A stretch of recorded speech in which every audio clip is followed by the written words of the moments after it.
जय श्री कृष्णा। राधे राधे।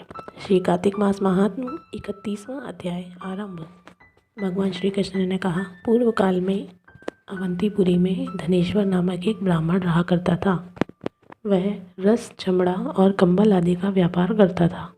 वह वैश्यागामी और मद्यपान आदि बुरे कार्यों में लिप्त रहा करता था।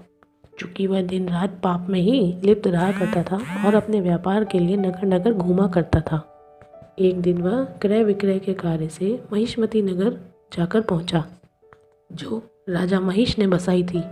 वहां पाप नाशिनी नर्मदा सदैव ही शोभा पाती थी। उस नदी के किनारे कार्तिक का व्रत करने वाले बहुत से मनुष्य अनेक गांवों से स्नान करने के लिए आए हुए थे। धनेश्वर ने उन सबको देखा और अपना सामान वहां बेचते हुए उसने भी वहां 1 मास का वास किया। वह अपने माल को बेचता हुआ नर्मदा नदी के तट पर घूमता हुआ स्नान, जप और देवार्चन में लगे हुए ब्राह्मणों को देखता और भगवान विष्णु के कीर्तनों को वैष्णवों के मुख से सुनता रहता। वह वहाँ रहकर उन सभी को स्पर्श करता रहा, उनसे बातचीत करता रहा।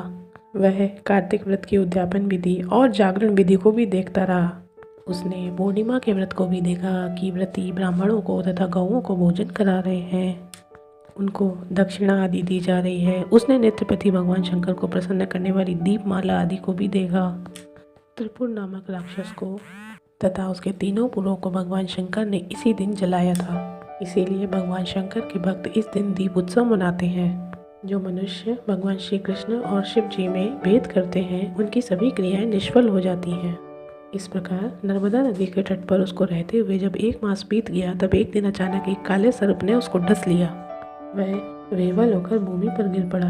ये सब कुछ देखकर वहाँ के भोले भाले भक्तों ने उसे चारों ओर से घेर लिया और उसके मुंह पर तुलसी दल मिश्रित जल के छींटे देने लगे।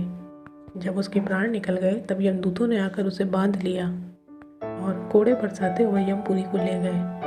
उसे देखकर चित्रगुप्त जी ने यमराज से कहा कि इसने बाल्यावस्था से लेकर आज तक केवल बुरे कर्म किए हैं। इसके जीवन में तो पुण्य का लेश मात्र भी गोचर नहीं होता। यदि मैं आपको सुनाना आरंभ करूं तो पूरे 1 वर्ष तक भी इसके पापों को सुनाता रहूं, तब भी इसके पापों का अंत नहीं होगा। यह महापापी है, इसलिए इसे 1 कल्प तक महा नरक में डालना चाहिए।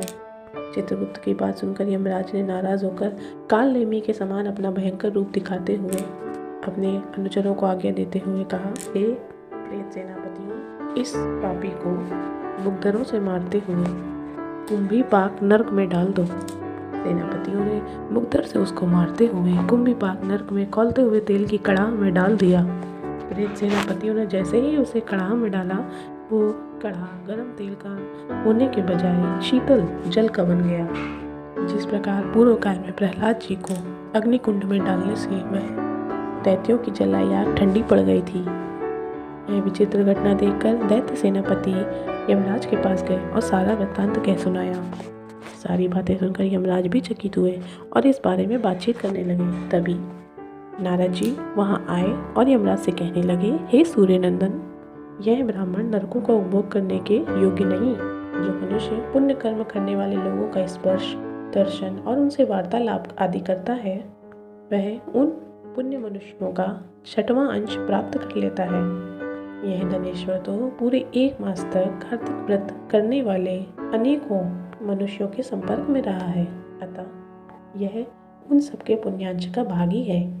इसे अनिक्षा से पुण्य प्राप्त हुआ है, इसलिए यह यक्ष की योनि में रहेगा और पाप भोग के रूप में सभी यम यातनाओं का दर्शन करके यम यातना से मुक्त हो जाएगा। भगवान श्री कृष्ण ने कहा कि नारद जी के इस प्रकार कहकर वहाँ से चले जाने पर यमराज ने अपने यमदूतों से यह धनेश्वर को एक पुण्य आत्मा जानकर उसे सभी नरकों के दर्शन कराने की आज्ञा दी। इति श्री कार्तिक मास महात्म्य 31वां अध्याय समाप्त। जय श्री कृष्ण।